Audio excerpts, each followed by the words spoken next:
तो कैसे हो आप? बढ़िया। और आज हम यहाँ पर बात करने वाले हैं उत्तराखंड की जनजातियों के बारे में। इससे पहले इसके 2 वीडियो ऑलरेडी आ चुके हैं और उन 2 वीडियो में आपको जो भूटिया जनजाति है और आपको राजी जनजाति के बारे में क्वेश्चन मिल चुके हैं। तो आज यहाँ पर बाकी जनजातियों के क्वेश्चन होंगे और इसके बाद आपको किसी और वीडियो को देखने की ज़रूरत नहीं पड़ेगी, इसमें सब कुछ कवर हो जाएगा। और यहीं से आपको जनजाति से, इन 3 वीडियो से जनजाति से आपको क्वेश्चन नहीं बाहर देखने को मिलेंगे और वीडियो भी ज़्यादा लंबे हैं नहीं, तो उसको थोड़ा सा टाइम देके अपने यहाँ से जो क्वेश्चन बनते हैं 2 या 3 नंबर के, वो आप पूरे कर सकते हैं। तो हम स्टार्ट करेंगे इस चैप्टर को। तो यहाँ पे हमारा जो आज का पहला क्वेश्चन रहेगा, तब तक आप चैनल को सब्सक्राइब कर दीजिए जल्दी से।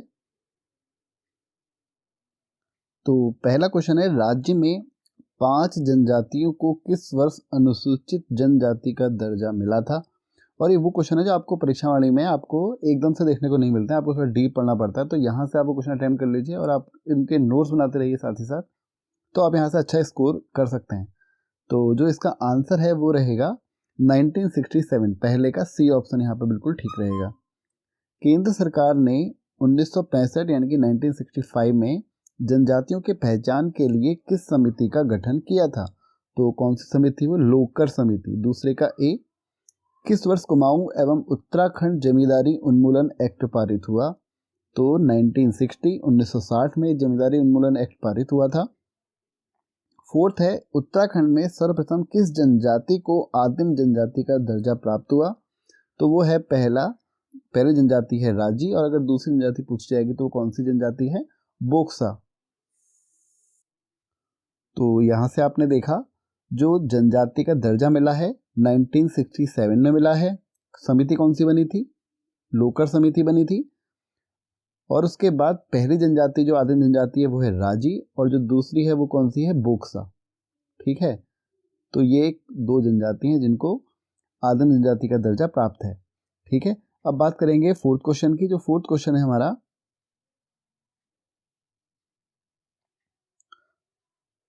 फोर्थ क्वेश्चन कहता है, फिफ्थ क्वेश्चन है, निम्न में से किन 2 जनजाति को आदिम जनजाति का दर्जा प्राप्त हुआ है? तो वो है बोक्सा और राजी। तो यानी कि बी और सी, डी ऑप्शन यहाँ पे ठीक होगा।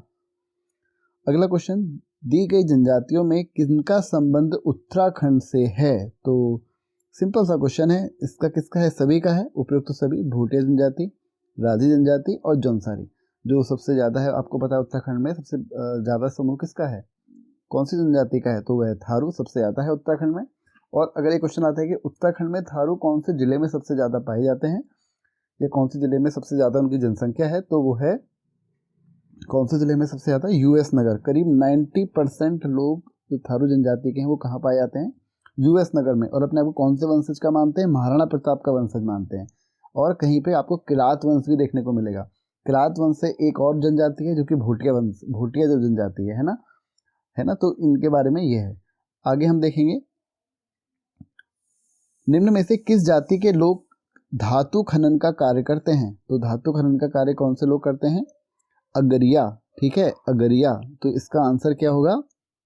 7th का ए ऑप्शन, अगरिया। ठीक है, 7th का ए ऑप्शन। बात करेंगे अगला, राज्य में सर्वाधिक एससी जनसंख्या किन 2 जनपदों में निवास करती है? इनकी, इसका मतलब हुआ शेड्यूल कास्ट जो जनसंख्या है वो किन 2 जनपदों में निवास करती है? तो कौन से 2 जनपद हैं? पहला है हरिद्वार और दूसरा है उधमसिंह नगर। तो यानी कि ए और बी। ठीक है, तो ए और बी इसका सही आंसर है। यहाँ से आपको एक चीज़ और दिमाग में रख के चलना है, अगर यहाँ पे ये पूछा जाता है परसेंटेज वाइज जो मैक्सिमम जनसंख्या है एससी की, वो कौन से जिले में है? वो कौन से जिले में है? बागेश्वर में है। ठीक है, ये क्वेश्चन भी यहाँ से बनता है, बागेश्वर में है परसेंटेज वाइज। ठीक है, और अगर बात आती है मिनिमम की, तो मिनिमम एससी जनसंख्या कहाँ पर है? तो वो है आपकी देहरादून में। ठीक है, मैक्सिमम एससी जनसंख्या परसेंटेज वाइज की बात हो रही है। अगर क्वेश्चन आता है परसेंटेज वाइज मैक्सिमम जनसंख्या एससी की, तो बागेश्वर, और मिनिमम परसेंटेज वाइज तो देहरादून। ठीक है, और अगर क्वेश्चन ये पूछा जाता है वैसे जनसंख्या सबसे ज़्यादा कहाँ पर है एससी की, तो आंसर क्या है? हरिद्वार। ठीक है, और अगर मिनिमम पूछा जाता है तो आंसर क्या है? चंपावत। एससी जनसंख्या की बात हो रही है। ठीक है, और अगर एसटी अगर पूछा जाए, एसटी जनसंख्या, तो एसटी जनसंख्या सबसे ज़्यादा कहाँ पर है अगर परसेंटेज वाइज पूछी जाएगी तो यूएस नगर, ठीक है, परसेंटेज वाइज। और वैसे भी अगर जनसंख्या के मामले में पूछा जाएगा तो भी यूएस नगर है, एसटी की बात हो रही है, ठीक है। और अगर मिनिमम पूछी जाएगी तो वो है टेहरी, परसेंटेज वाइज। एसटी जनसंख्या परसेंटेज वाइज सबसे कम कहाँ पर है, टेहरी में। और अगर परसेंटेज वाइज हटा देते हैं शब्द तो कहाँ पर है, तो वो है रुद्रप्रयाग, ठीक है। ये यहाँ से क्वेश्चन बनते हैं एग्जाम में, तो रुद्रप्रयाग। और परसेंटेज वाइज और वैसे भी जनसंख्या कहाँ पर है सबसे ज़्यादा, यूएस नगर, और रुद्रप्रयाग में सबसे कम है। और परसेंटेज वाइज सबसे कम कहाँ है, टेहरी में, ठीक है। आगे क्वेश्चन देखते हैं अगला। अगला है प्रतिशत की दृष्टि से सर्वाधिक एससी जनसंख्या किस जनपद में निवास करती है। तो प्रतिशत की दृष्टि से क्वेश्चन पूछा गया है, तो कहाँ पर है एससी जनसंख्या सबसे ज़्यादा, अभी आपको बताया था बागेश्वर, तो 9th का बी ऑप्शन। राठी जनजाति किस जनपद के पर्वतीय भागों में निवास करती है। तो राठी जनजाति किस भागों में निवास करती है, पर्वतीय भागों में, पौड़ी जिले में, तो 10th का सी। अगला क्वेश्चन 11, प्रतिशत की दृष्टि से न्यूनतम अनुसूचित जाति किस जनपद में निवास करती है। देखो परसेंटेज की बात आ रही है और किसकी बात आ रही है, अनुसूचित जाति यानी कि एसटी की बात हो रही है, अभी बताया था।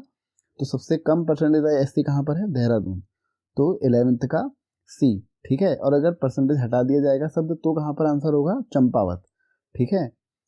अगर अगला क्वेश्चन है हमारा 12वां, न्यूनतम अनुसूचित जनजातियों की आबादी किस जनपद में निवास करती है। तो न्यूनतम अनुसूचित जनजाति, देखो यहाँ पर परसेंटेज शब्द नहीं है तो इसका आंसर क्या होगा, तो 12th का जो आंसर है वो क्या होगा, रुद्रप्रयाग, ठीक है। यहाँ पर किसकी बात हो रही है, एसटी की बात हो रही है, एसटी, ठीक है, एसटी की बात हो रही है। और एसटी परसेंटेज नहीं है यहाँ पे शब्द, तो कहाँ पर है, रुद्रप्रयाग। अगर परसेंटेज होता तो सबसे कम कहाँ पर होता, टेहरी आंसर होगा उसका, ठीक है। अगला क्वेश्चन देखते हैं क्या है। अगला क्वेश्चन है, देखो आ गया प्रतिशत, प्रतिशत की दृष्टि से न्यूनतम अनुसूचित जनजाति किस जनपद में है। तो प्रतिशत के हिसाब से न्यूनतम कहाँ पर है, टेहरी में, 13th का ए ऑप्शन। बात करेंगे 14th, राज्य में एसटी अनुसूचित जनजाति राज्य की कुल आबादी का कितना प्रतिशत है, तो कितना है, 2.9%, 14th का सी। और अगर एससी की बात करेंगे, एससी का प्रतिशत कितना है, तो एससी का प्रतिशत है 18.8, ठीक है। और टोटल अगर बात करेंगे एससी और एसटी मिला के तो कितना है, एससी और एसटी का अगर मिला के बात करेंगे तो कितना है, 21.65%। मोस्ट इम्पोर्टेंट क्वेश्चन है यहाँ ये वाला, ठीक है। इसमें 18.8% एससी है और 2.9% एसटी है, ठीक है। अगला क्वेश्चन देखते हैं क्या है, 15th क्वेश्चन, उत्तराखंड की कितनी जनजातियों को आदिम जनजाति का दर्जा प्राप्त है। तो इसका कितनी जनजातियों को है, अभी बताया था 2। पहली जनजाति कौन सी है, राजी, और दूसरी कौन सी है, बोक्सा। कब दर्जा मिला है, राज्य में 5 जनजातियों को किस वक्त अनुसूचित जनजाति का दर्जा मिला था, 1967 में। और 1965 में जनजाति की पहचान के लिए कौन सी समिति बनाई गई थी, लोककर समिति बनाई गई थी, ठीक है। बात करेंगे अगला 16th क्वेश्चन की बात करते हैं, किस वर्ष से अनुसूचित जनजातियों को सरकारी सेवाओं में 4% का जो आरक्षण दिया जा रहा है। तो वो कब से दिया जा रहा है, 2001 से, यानी कि जब से आपको राज्य बना उसके तुरंत बाद से 1 साल बाद ये चीज़ कर दी गई थी, 4% का आरक्षण दे दिया गया था। बात करेंगे अगला, राज्य में सर्वाधिक एवं न्यूनतम आबादी वाली जनजाति कौन सी है। तो देखो सर्वाधिक जनजाति कौन सी है, अभी आपको मैंने बताया था। तो सर्वाधिक जो जनजाति है वो कौन सी है, थारू, और जो मिनिमम है वो कौन सी है, न्यूनतम, राजी, तो 17th का बी। 18th की बात करेंगे, राठ क्षेत्र के विकास के लिए राठ विकास अधिकरण का गठन किस वर्ष किया गया था। तो इसका आंसर आप मेरे को कमेंट में बताइए, क्योंकि इसका जो आंसर है डी है, नन ऑफ दीज। तो चैनल को सब्सक्राइब करके जाइएगा, मिलेंगे अगले वीडियो में। और जरूर अपने यहाँ पे 3 से 4 क्वेश्चन आप पक्के करिए। तब तक के लिए आप सभी का बहुत बहुत धन्यवाद, अगले वीडियो में मिलते हैं।